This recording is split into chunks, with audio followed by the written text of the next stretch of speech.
Dan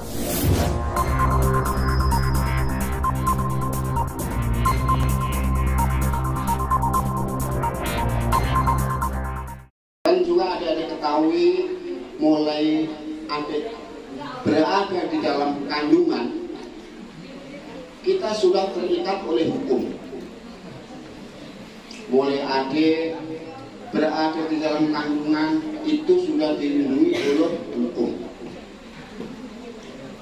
Mulai lahir ke dunia, adik sudah dilindungi oleh hukum. Bisa dilindungi oleh hukum. Kenapa jadi dilindungi hukum? Pas adik masih berusia setahun atau apa, mungkin pernah dengar kasus yang pembunuhan anaknya, ya kan? Pernah dengar berita? Nah, atau diculik oleh orang lain, itu sudah dilindungi oleh hukum. Nah, berjalan di jalan raya pun sudah dilindungi oleh hukum, diatur oleh hukum. Di rumah pun juga diatur oleh hukum. Apa? Kalau ada kekerasan, mulai bapak ikut menang, mukuli sampai habis-habisan sama buka, ada dilindungi oleh hukum. Terus lagi di jalan, tadi ada berapa persen yang pakai sepeda? Ada berapa persen? Sini berjuang. Ya, oke. Mau ngomong? Nyanyi apa kau? Langsung nggak bisa. Nyanyi berdua. Diumumkan. Nyanyi apa? Lagu apa? Lagu wajib. Wajib.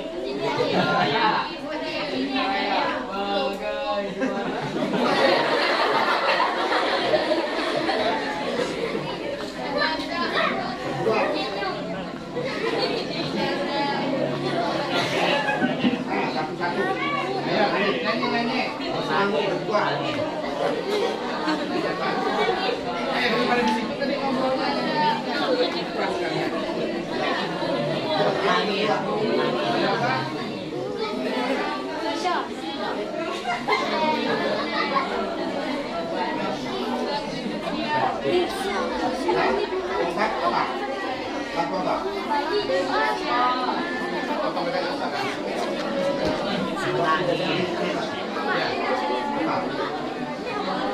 Ya berdua.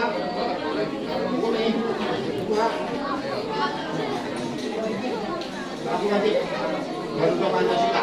Bisa berbeda. Nah, oke, Garuda Pancasila ya. Garuda Pancasila. Satu. Yang lain tepuk tangan. 2, 3.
Ngomong aja berdua ya.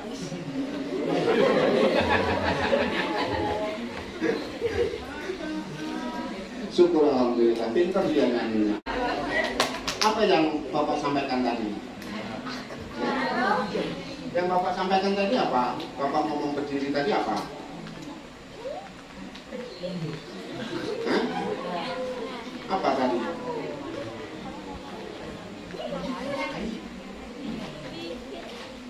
Suruh apa? Terus apa lagi?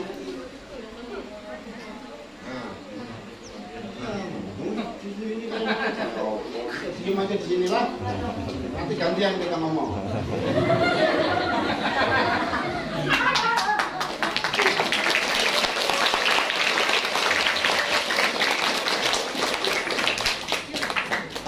Nanti ada yang nyanyi lagi ya. Yang cewek biasanya lagunya lagu apa Pak Ipan? Yang cewek biasanya lagunya lagu apa? Melo.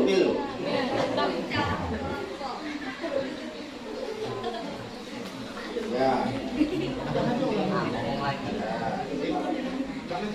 Oke.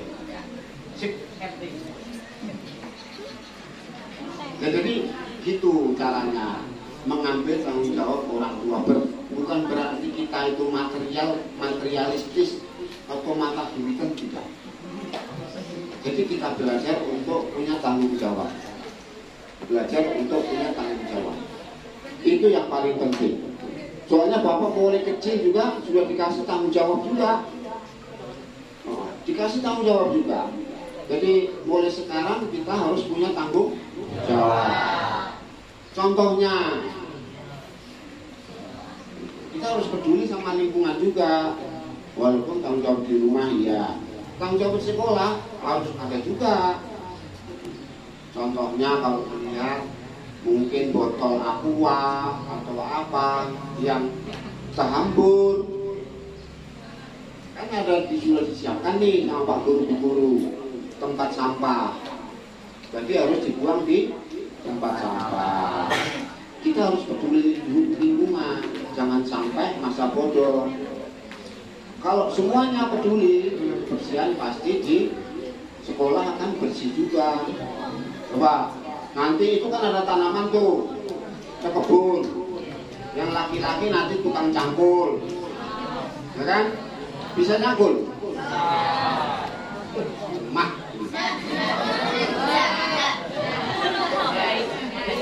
Yang perempuan tukang tanam. Tuh. Ya Bu Guru ya? Pak Guru ya? Untuk Pak? Nah, nanti dikasih jatah Pak Guru. Ya, kasih jatah yang laki-laki, jatahnya sekian meter harus selesai. Iya betul. Saya yakin dan percaya akan selesai itu dicampur oleh adik-adik semuanya. Yang perempuan tukang tanam. Tuh. Nanti kalau panen bareng-bareng. Yang mana bukan adik-adik, tapi Pak Guru-guru.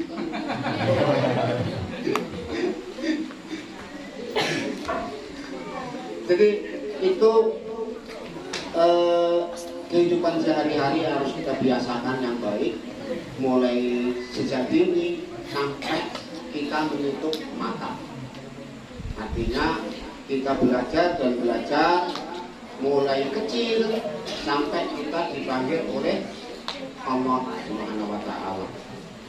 Nah, tadi sudah Bapak tanyain siapa yang pakai sepeda motor, siapa yang pakai sepeda tinjek, sepeda ontel, siapa yang pakai sepeda listrik, sudah tahu semua. Itu hebatnya Jepang. Kenapa ada sepeda listrik? Coba, mungkin adik-adik semua di rumah ada pernah kan kakek atau neneknya itu stroke. Kenapa jadi stroke dia? Nah, kenapa tangannya ada yang nggak bisa digerak? Kenapa kakinya nggak bisa digerak? Karena gara-gara nggak digerakkan, nggak dimanfaatkan, ya kan? Allah telah memberikan kita dan telah menggerakkannya. Tangan kita, alhamdulillah lengkap. Kaki kita juga, alhamdulillah juga normal. Kalau mulai kecil adik-adik sudah naik sepeda listrik, ini buat apa kakinya? Ya. Iya, mending biar sehat, ya pakai aja sepeda ontel atau sepeda dayung, sepeda tinjek. Paling hanya berapa sih dari Polsek Harga itu kan sampai ke sini paling hanya berapa? Nah, terus terang aja bapak dulu mulai kecil selain jalan kaki kan kemana sekolah itu 27 kilo 27 kilo Pak Guru. Oh, saya pakai sepeda dayung Pak Guru. Iya. Pakai sepeda dayung pulang pergi saya. Kalau pagi enak Pak Guru. Jalannya dari gunung itu turun terus. Banyak turunnya. Begitu siang atau sore pulang sekolah, Masya Allah. Iya, harus genjot terus. Harus genjot terus. Sampai di rumah masih mencari rumput lagi. Belajar, gimana belajarnya? Harus kita pintar-pintar untuk belajar. Karena waktu itu belum ada listrik Pak Guru, belum ada listrik. Itu di mana belajar? Karena di sungai itu tempatnya bagus dan juga ada batu yang datar kadang. Ya Bapak belajar di situ, di sungai. Pakai yang itu obor itu, belajarlah di sungai. Sambil-sambil. Jadi begitu belajar di sungai, nanti sudah capek istirahat kita, terus nanti jam tengah malam, seperempat malam kita pakai untuk ibadah, untuk sholat. Itu. Tapi lihat situasi, kalau di gunung itu mendung, ya Bapak minggir aja sedikit. Cuman kalau di gunung kelihatannya cerah, ya Bapak tetap di situ. Jadi kita mandi malam itu di sungai itu sendirian. Habis itu kita laksanakan sholat tahajud, sholat hajat, sholat taubat di situ. Itulah pekerjaan Bapak hari-hari. Nanti pagi harus lagi genjot sepeda dayung untuk ke sekolah. Itulah hari-harinya. Jadi harapan Bapak juga, adik-adik juga bisalah mulai sejak awal menerapkan disiplin pada diri kita sendiri. Dan juga di dalam perjalanan, mungkin ada yang rumahnya di Suput, ada yang di Bongkang, ada di Ngawi, atau bahkan yang di sini. Yang pakai sepeda motor kewajibannya harus tahu tata tertib berlalu lintas. Tahu. Bapak selama dinas hampir 3/4 dari 26 tahun itu banyak di lalu lintas. Di lalu lintas, lama di lalu lintas. Iya. Mulai di tahun 94 sampai 98 di lalu lintas. Kemudian 2006 sampai 2015 selama 9 tahun di lalu lintas. Kemudian lagi tahun 2017 sampai 2022 ini tadi 2021 di lalu lintas juga. Jadi kayak apa bentuk kecelakaan, bentuk korban yang terlibat dalam kasus kecelakaan itu, mulai kepalanya penyet sampai semuanya ini tidak berbentuk, sampai yang perutnya itu keluar, ususnya, semuanya Bapak sudah melihat dan Bapak sudah memegang semuanya itu. Bapak sudah pegang semuanya itu demi kemanusiaan. Bapak sudah pegang yang perutnya itu, ususnya keluar, Bapak masukkan lagi. Tidak pakai sarung tanganan. Masukkan lagi pelan-pelan, langsung Bapak angkat ke mobil, bawa ke rumah sakit. Yang kepalanya hancur, ya, kepala hancur, itu diliram di dekat kembalian bis.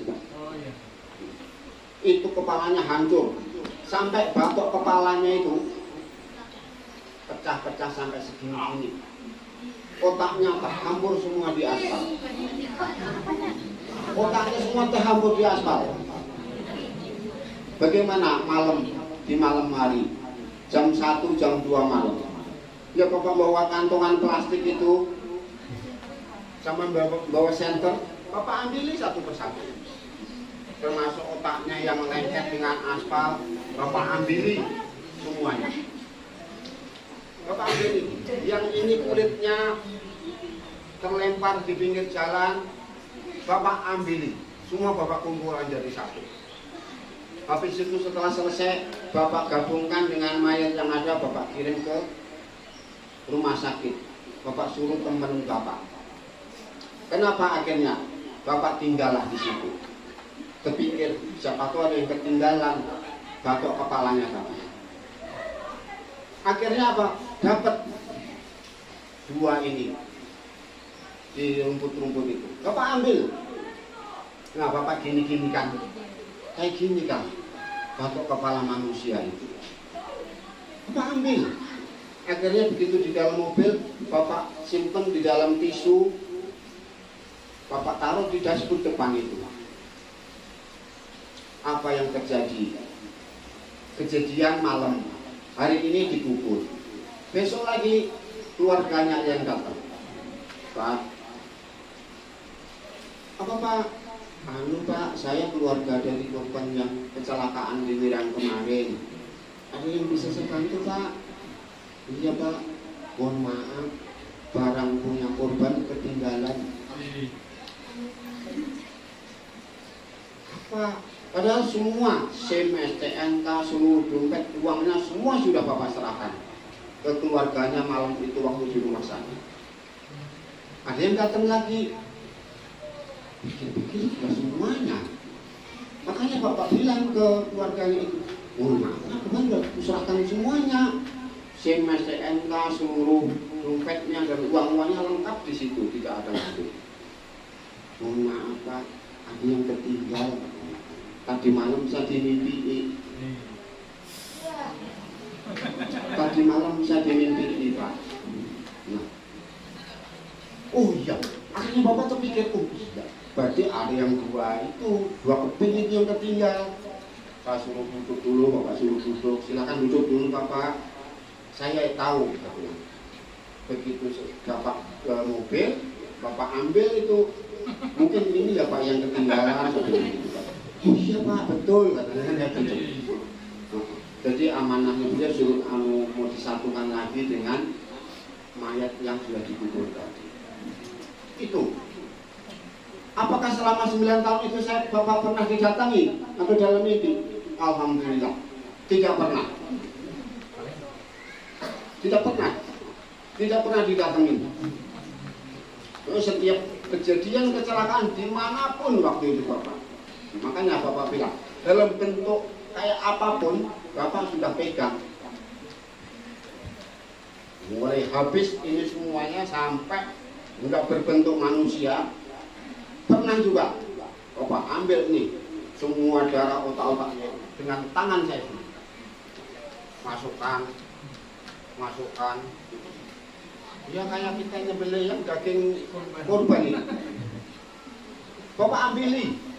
Masukkan ke kantong mayat itu, masukkan ke kantong mayat.